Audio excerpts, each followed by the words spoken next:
Assalamualaikum and good morning dear students. I hope you all are fine. Welcome to your science class and I am your science teacher Mr. Dazamurd. Students, open page number 110. Write down date and day here क्योंकि ऊपर वाला topic हम कल कर चुके थे. Date is 31st December 2020. C.W is for classwork and day is Thursday. Topic is sounds can travel through different things. मतलब आवाज़ जो होती है वो मुख्तलिफ़ चीज़ों में से गुजर सकती है, मुख्तलिफ़ चीज़ों के अंदर से वो ट्रेवल करके एक जगह से दूसरी जगह जा सकती है. जैसा कि हमने पढ़ा था कि when something vibrates very fast it produces a sound, और वो साउंड हवा में से गुजर के हमारे कानों तक पहुंचती है, so we are able to hear it. तो इसी तरह से हवा के अलावा और भी मुख्तलिफ़ चीज़ें होती हैं जिनमें से आवाज़ गुजर सकती है. Let's start reading. Sounds can travel through different things to reach our ears. आवाज़ें जो हैं वो मुख्तलिफ़ चीज़ों से होकर हमारे कानों तक पहुँचती हैं. They can travel through air, water and some solid materials. अब आवाज़ किन किन चीज़ों में से गुजर सकती है? हवा, पानी और कुछ सॉलिड मटीरियल्स लाइक वुड. इन चीज़ों में से आवाज़ गुजर सकती है. ठीक है. They can travel faster through some liquids and solid things than through air. अब आवाज़ डिफरेंट चीज़ों में से जब गुजरती है, ट्रैवल करती है थ्रू डिफरेंट थिंग, तो उसकी स्पीड डिफरेंट होती है. ठीक है. Like if you take example of water, wood and air, तो वाटर और वुड में से आवाज़ बहुत तेज़ी से गुजरेगी as compared to air. Like you can say that the speed of sound is faster in liquid and solid things as compared to air. ठीक है. यानी हवा में से यानी कि आवाज़ जो है वो किसी लिक्विड मीडियम से अगर गुजर रही है या सॉलिड मीडियम में से गुजर रही है तो उसकी स्पीड ज़्यादा होगी बनिस्बत हवा के. हवा में से वो इतनी तेज़ी से नहीं गुजर सकती. उसके अलावा ये इस पर भी डिपेंड करता है that how easily the substance vibrates, कि कितनी आसानी से कोई चीज़ वाइब्रेट करती है. ठीक है. आपको पता है ना कि वाइब्रेशन से साउंड प्रोड्यूस करती है, तो कोई चीज़ जितनी आसानी से वाइब्रेट करेगी उतनी ज़्यादा साउंड प्रोड्यूस होगी और उतनी ज़्यादा वो आवाज़ दूर तक जाएगी. ये पिक्चर आप देख सकते हैं. इस पिक्चर में एक छोटा सा एक्सपेरिमेंट है. Let me explain you. The picture shows a boy scratching a tree trunk with a nail. आप देखें कि एक साइड पे ये एक क्या है, फॉलन ट्रंक है. ठीक है. किसी दरख्त का तना गिरा हुआ है. क्या है ये? वुडन ट्रंक गिरा हुआ है. ठीक है. अब उसकी एक साइड पे क्या है कि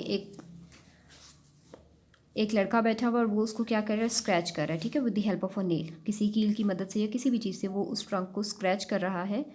और दूसरी साइड पे आप देखिए, on the other side of the trunk and other boy is sitting and his year is against the trunk. ठीक है. अब उसकी स्क्रैचिंग से जो साउंड प्रोड्यूस हो रही है, this boy is able to hear this sound very easily. इसको बहुत आसानी से ये आवाज़ सुनाई दे रही है क्योंकि उसका कान बिल्कुल ट्रंक के साथ है. ठीक है. The boy at the other end of the trunk can here the scratching sound because his year is against the trunk. जो स्क्रैचिंग साउंड प्रोड्यूस हो रही है वो इस तक बहुत आसानी से पहुँच रही है.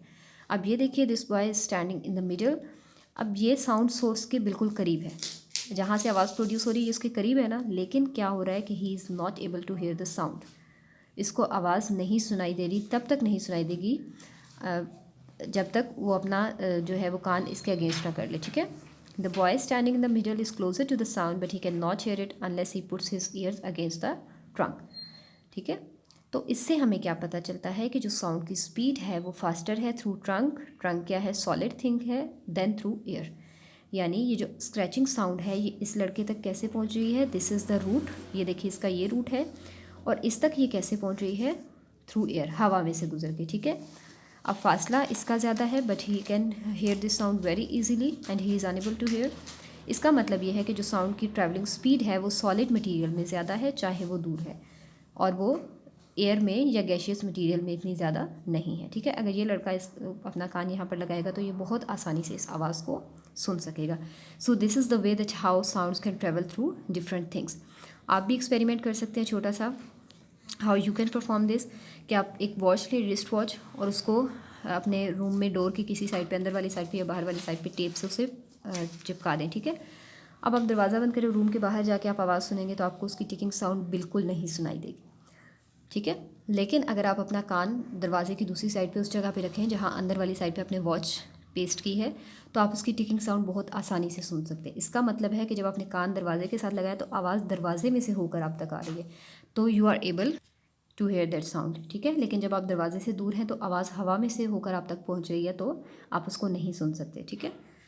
नेक्स्ट है हाउ फास्ट साउंड ट्रेवल्स. अब हमने कल वाले लेसन में जब लेसन स्टार्ट किया था तो हमने पढ़ा था कि आवाज़ 1 सेकंड में थ्री सेकंड्स में 1 किलोमीटर तक पहुंच जाती है. ठीक है. इससे पता चलता है कि इसकी स्पीड बहुत ज़्यादा है।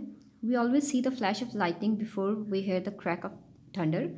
जब भी थंडर स्टॉर्म आता है तो हम पहले क्या देखते हैं कि फ्लैश ऑफ लाइटनिंग देखते हैं कि पहले आसमान पे बिजली चमकती है और उसके बाद हमें क्रैक सुनाई देता है, मतलब वो जो आवाज़ होती है बिजली कड़कने की आवाज़ हमें बाद में सुनाई देती है, लाइट हमें पहले नज़र आती है। ऑल हालांकि होती ये दोनों चीज़ें सेम टाइम पे हैं।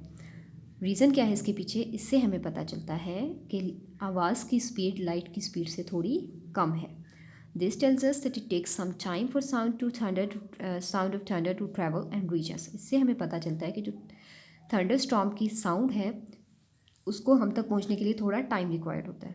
ठीक है, यानी कि लाइट की स्पीड तेज़ है, दोनों चीज़ें एक साथ होती है, लेकिन लाइट हम तक पहले पहुंचती है और कुछ सेकंड्स के बाद हम उसकी आवाज़ सुनते हैं। तो इससे पता चलता है कि लाइट की स्पीड साउंड से ज़्यादा है। When you hear a plane in the sky it is not always easy to spot it.